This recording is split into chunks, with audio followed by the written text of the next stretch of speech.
Hello everyone, J-Man here.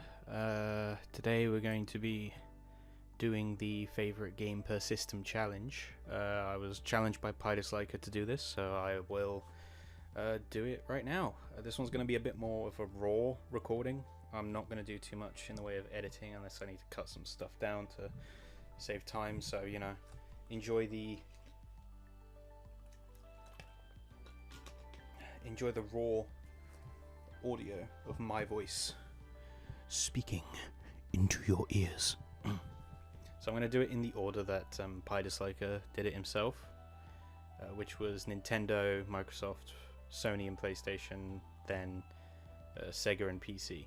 Spoiler alert, I've never played a Sega console, so probably going to skip that. Sorry.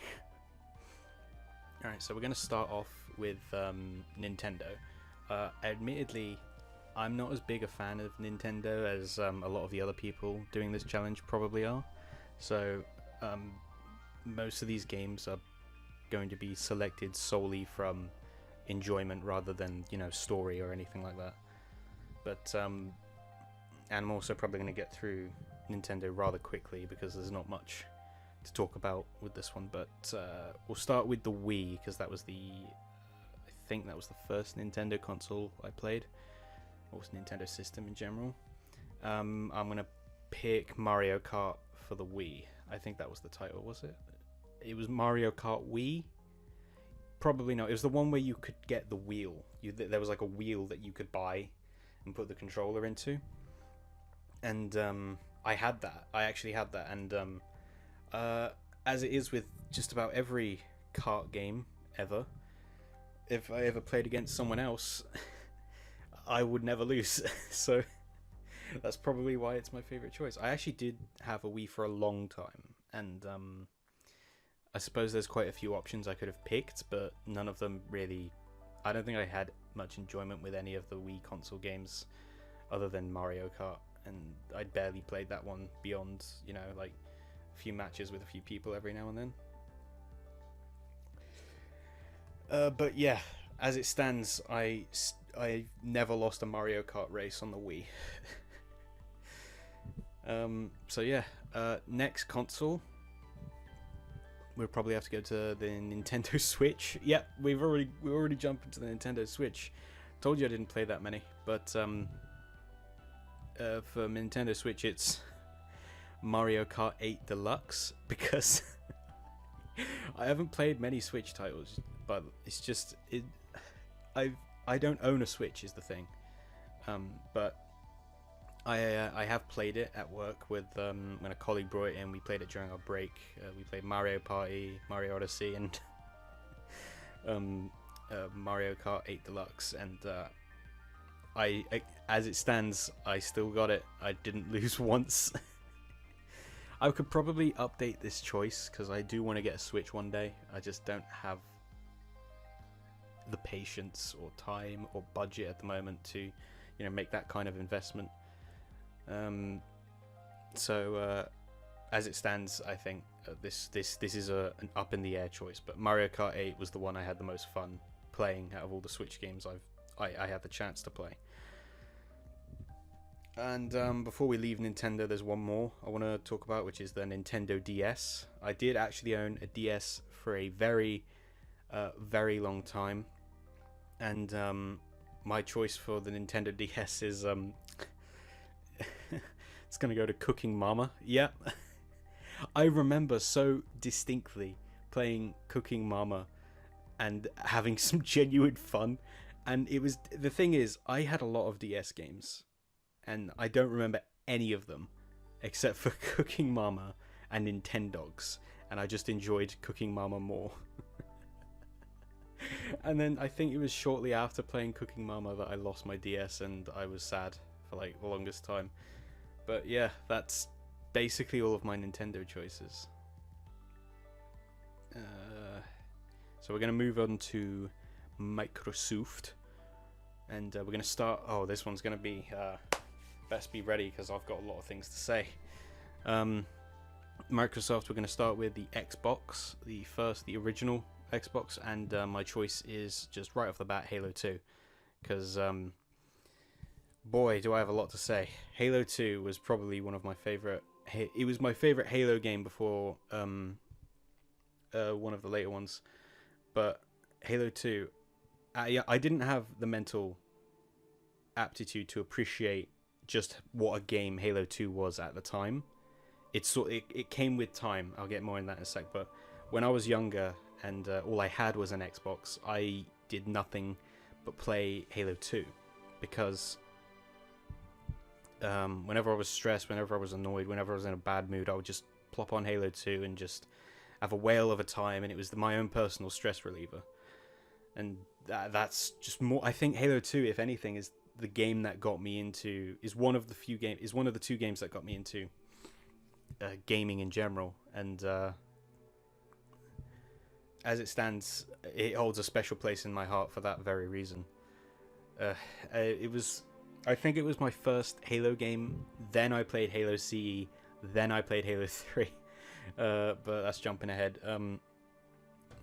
But Halo 2 it's aged with grace, as I would say, in terms of like if you've grown up and you played Halo 2 at a young age, you can look back on it, play it again, and then you can realize all the stuff that you missed when you were younger. Because I didn't really pay too much attention to the story at the time.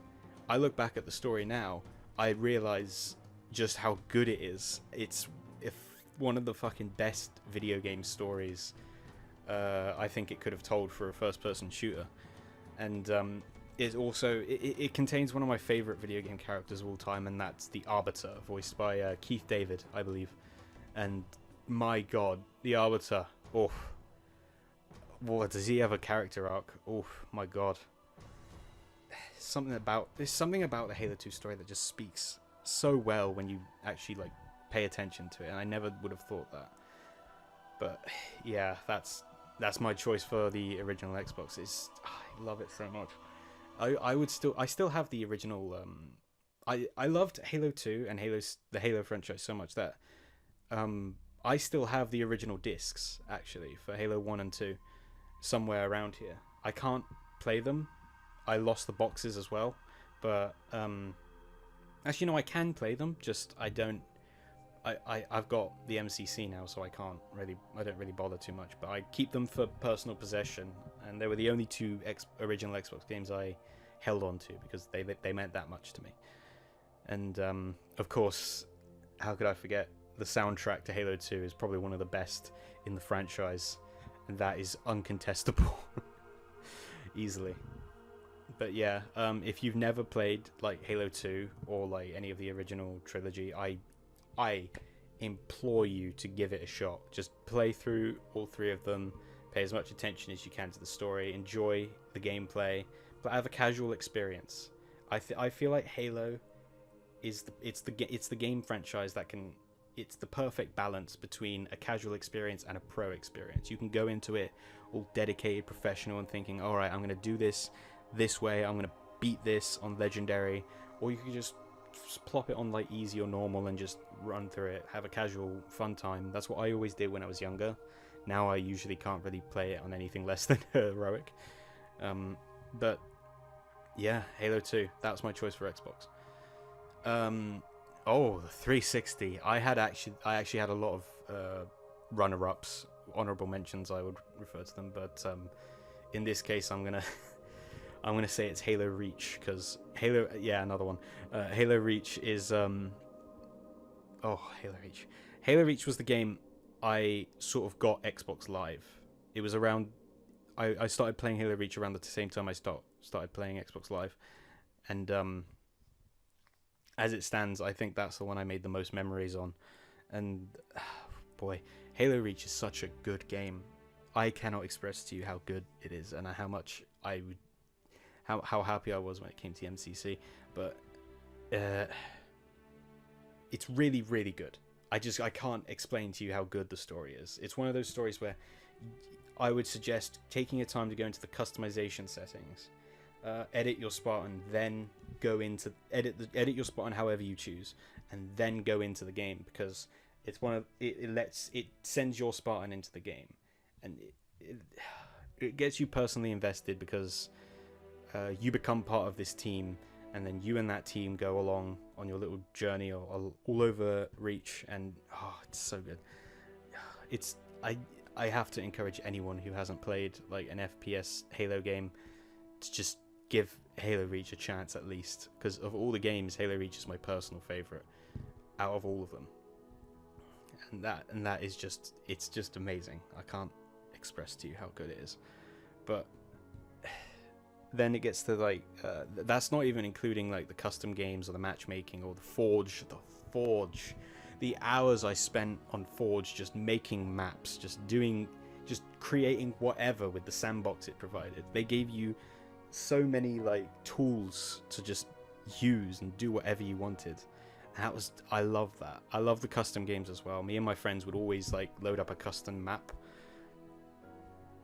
and we would just like have fun on it and stuff. And we even joined the wacky matchmaking lobbies just because we weren't about the prestige. We weren't about that. We were about having fun, and we always did. We always enjoyed ourselves while playing Halo Reach, because that was our go-to. That was the one where if me and my friends are going to get in a party, the first game that comes to our mind, Halo Reach. That's what it is. And I just love that so much. It's so good. And the soundtrack to Halo Reach is very different to the like all the games that came prior, and it's similar in its own way, but it's very unique. Because Halo Reach is I can't really say. If you haven't played it before, you won't know. But if you have played it, you know what I mean when I say it's a very special soundtrack that works so well with the game and how it plays. Because a Halo franchise, I need to express how important the Halo franchise is to me. It's not a game that's solely about like, it's not like Kart. You don't play it solely for the multiplayer. You can play it. I never played the multiplayer until like Halo Reach, and I adored the Halo franchise. It was a special place in my heart. I always played the campaign, and it had it's something that got me invested for how like short each of the campaigns can be. It's something they took time and effort to like craft, and I love that about it. And Halo Reach, in my opinion, was just the culmination of like what Bungie wanted for the Halo franchise, at least to the best they could do. And yeah, that's all I can say regarding Halo Reach, and that's my pick for 360. I'll do a couple honorable mentions because, of course, it was a hard choice. 360 was the majority of my younger years. There's Halo 3, which is the reason I got a 360 in the first place. I think I bought the 360 and Halo 3 on the same day, and that was all I played for like a year because I loved Halo 3 so much.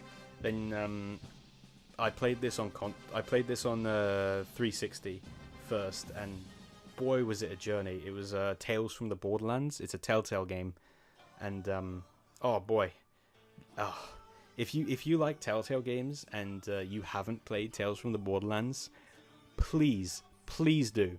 Please, for the love of God, play Tales from the Borderlands. It is what I would argue the best Telltale game ever made. Or maybe the best story at least. And because I think you can get it on. I think you can buy it on like any of the current generation consoles as well if you prefer to play it like that, or maybe just on PC. I think you can get it on PC, but it's such a good experience, and you'd be missing out if you chose not to play it, honestly.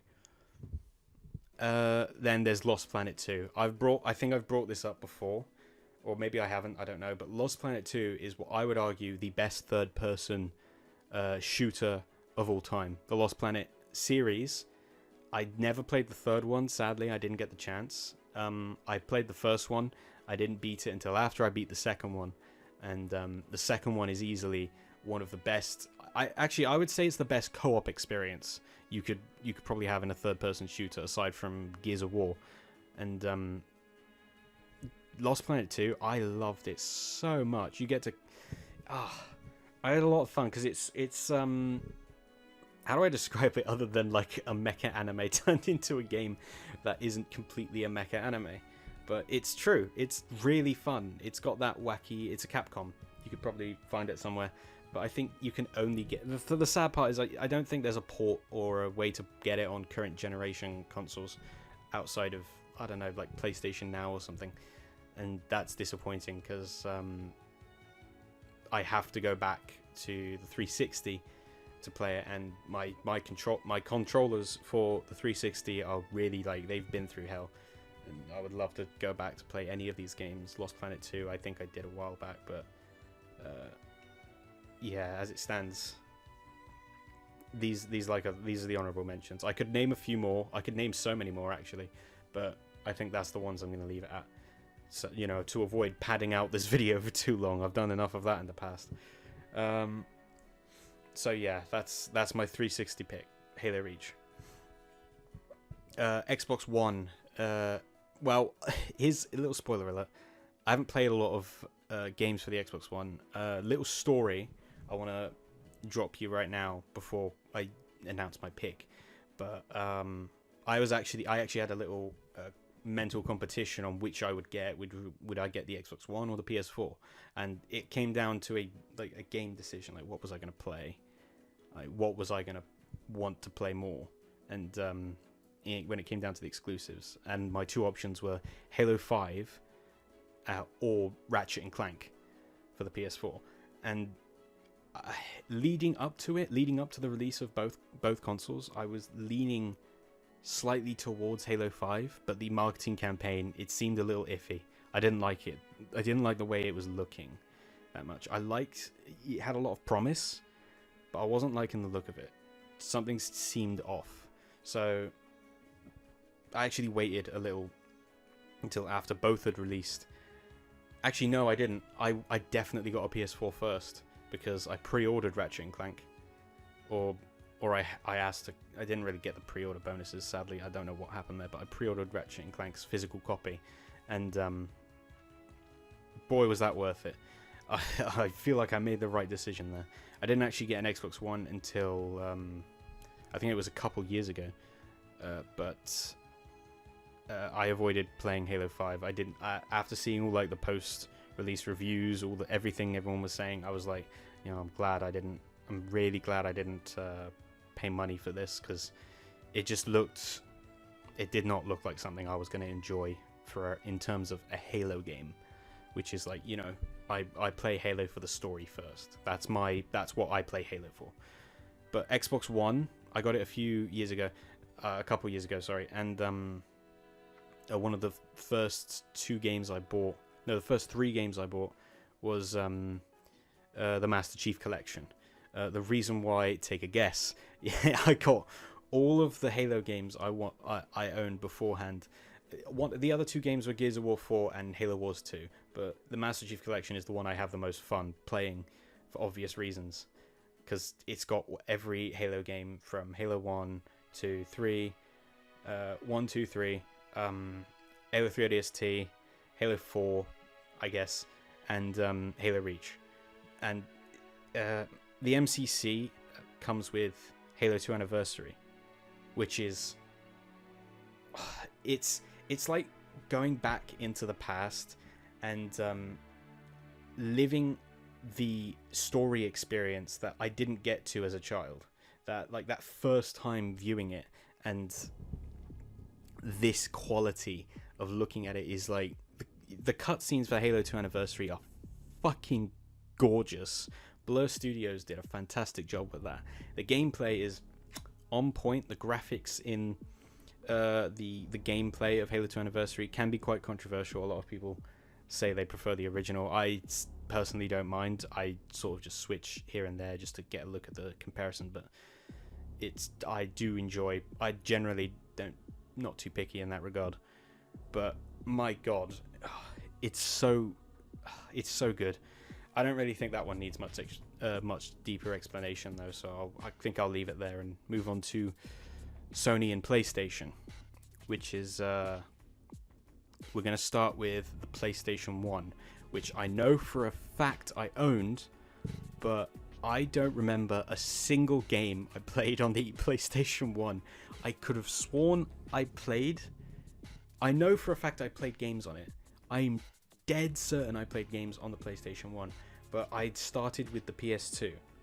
So I just felt myself playing that one. I just found myself playing that one a lot more. And if I could remember any of the games on the PlayStation 1, I'd add it to this list, but as it stands, I don't remember a single one. I'm sorry. So that one's going to have to be a pass from me, sadly. So we're going to move on to the PlayStation 2, and my pick for the PlayStation 2. I had to think about this just a little bit, but I think I'm going to stick with my current answer, which is Ratchet and Clank 3. The reason for that is, out of all the 3 original games, I don't think I had more playtime on any of the others than Ratchet and Clank 3.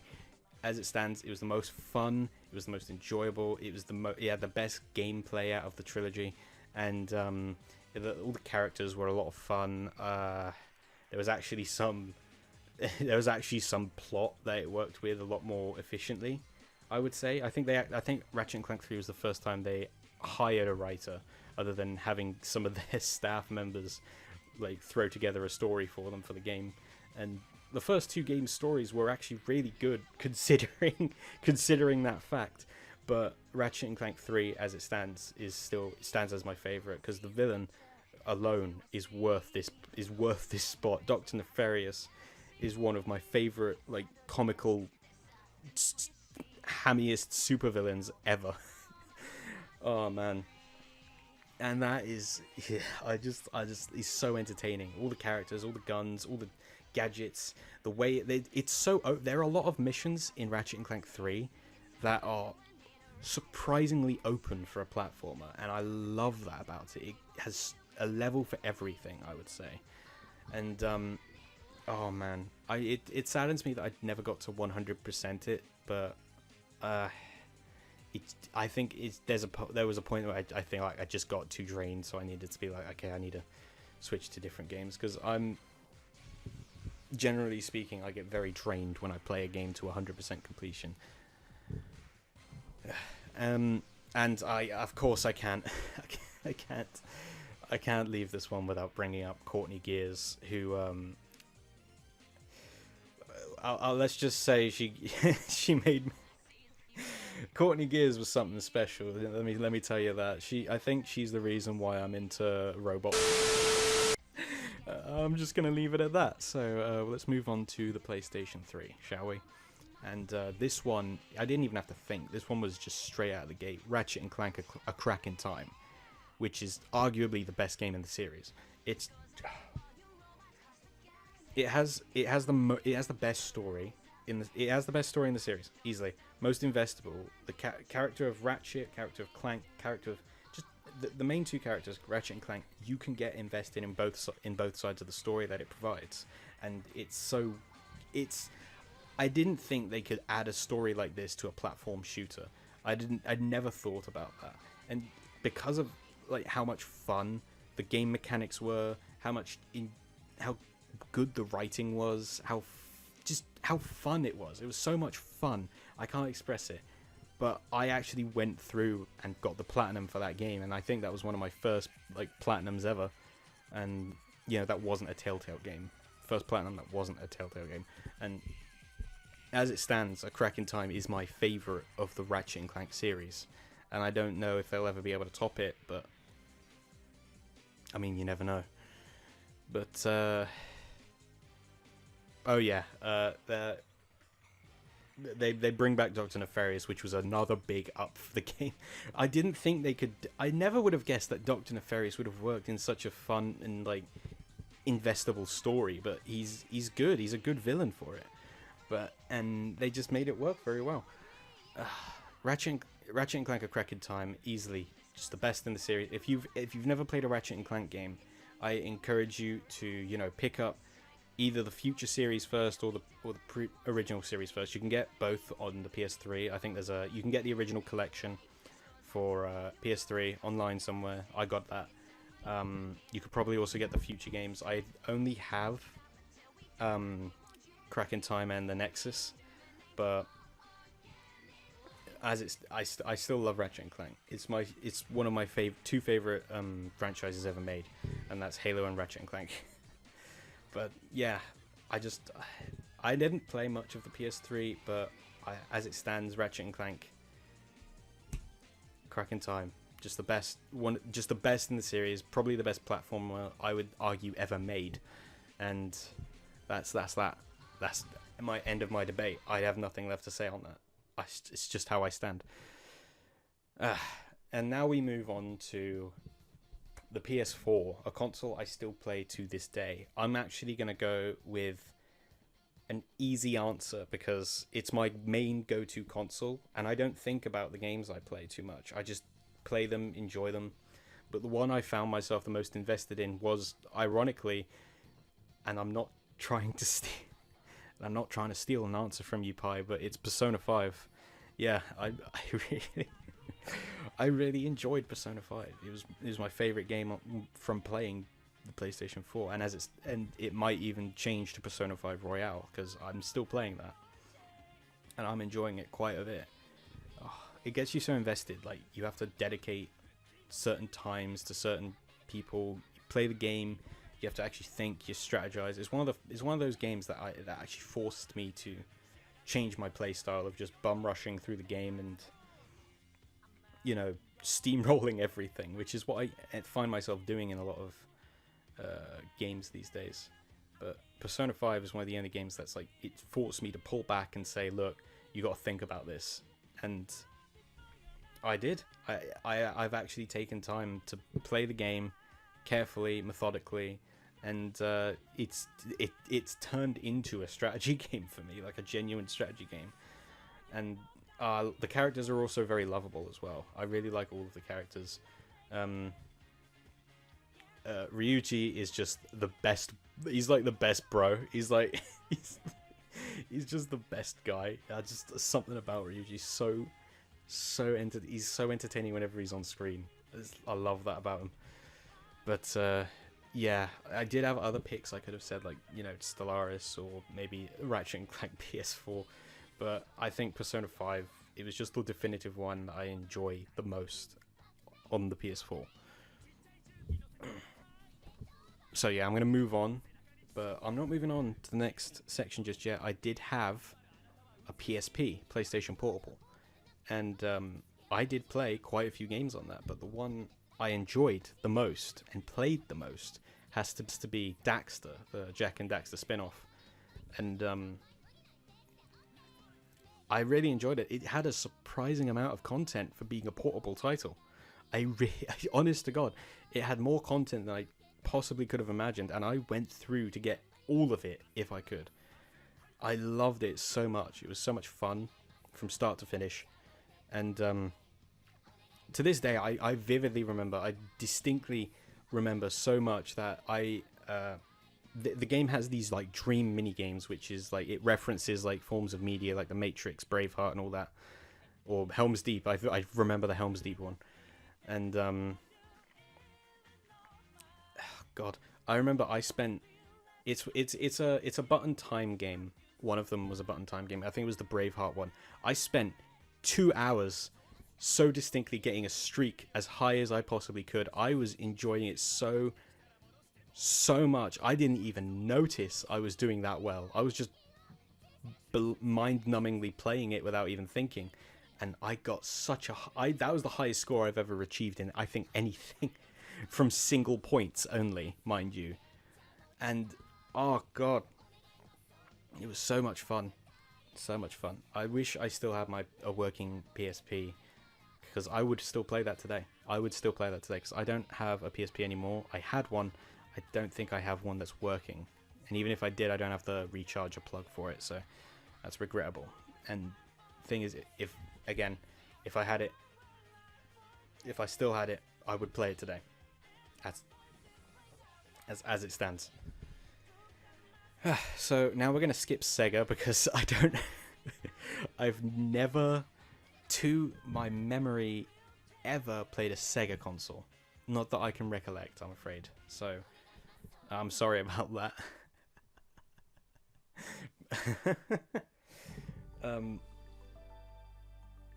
So, I'm going to move on to PC.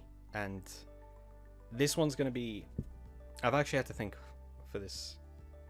I've actually had to think a lot longer for this than I have with any of the other systems, because I have a very different experience when it comes to gaming on PC than most people. Because in comparison to consoles, I play consoles almost casually, almost just like I can play it casually, I can play it experience. I have to play PC casually. I can't play it professionally because I've never had a good enough PC to run any decent game. So because of that, all the majority of the games I use in my Steam library are stuff that, you know, doesn't require much service, doesn't require much system requirements. It's something I can play on my laptop because that's all I have at the moment. Hoping to change that in the hopefully near future.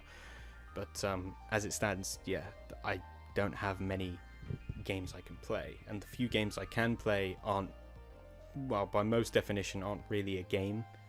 In fact, I would go as far as to say that the only games I can play are visual novels. I know what you're thinking. I can explain that. I don't enjoy visual novels for that fan service aspect, or for the fact that it's, some people would refer to it as dating sims. I don't really play games for that. I play the visual novels for the story, because in my eyes, if the story can get me invested, like, I only play visual novels that have good story, like have very carefully dedicated and written stories, and those are the only ones that I actually enjoy. That, or I get them on as a joke and then realize what I've done by adding it to my library. So some of them I regret, some of them I think are okay, and then you get the one I'm about to say, which is very different, I would say. Very, very broad. You'd have to broaden your perspective on the word game to understand what I'm about to talk to you about. My choice for PC is Lucy, the Eternity She Wished For. Lucy, the Eternity She Wished For is a visual novel that tells you the story of a boy who finds a robot girl in a scrapyard. He takes her home, repairs her, and she becomes his servant. Despite what you may be thinking, this game is not a game about dating a robot anime girl with tons of fan service thrown into it. No, this isn't that kind of visual novel. It does have that romantic tone and element to it, but that's not what the story is about. It's far more personal and investing than that. Your main character is someone the story very distinctly puts in the effort to make you understand and empathize with. For how short the game is, I'm still floored by how invested and emotionally attached I was to the characters and the story. The game, it gives you several choices at different points that, from my understanding, do affect the ending you get, albeit I wouldn't know for sure. I didn't go into the game with any guide or intent to 100% it or anything like that. I just played it the once, finished the story, and that was it. I bought and played this game back in 2017, yet the story, characters, and emotional investment have stuck with me to this day. It's one of those stories I encourage people who enjoy well-written visual novels to try out just completely blind. And that is why I've picked this game as my favourite PC pick. So that's all of my favourite games from every system I've played. No, it's not the longest list, but I hope the stories and explanations behind my picks have been entertaining at the very least. And I'm not sure if you're supposed to forward the challenge to anyone, but I think I'm going to try and do that to my friend, because I would love to hear his favourites consoles. How do I refer to him? He's got different names. I'll leave it in. I don't know. Eovin, I challenge you to do this challenge as well, even though I'm not sure I'm supposed to forward it or not. I'm going to, because I want to. But yeah, that's it. Thank you everyone for listening, and I will see you next time.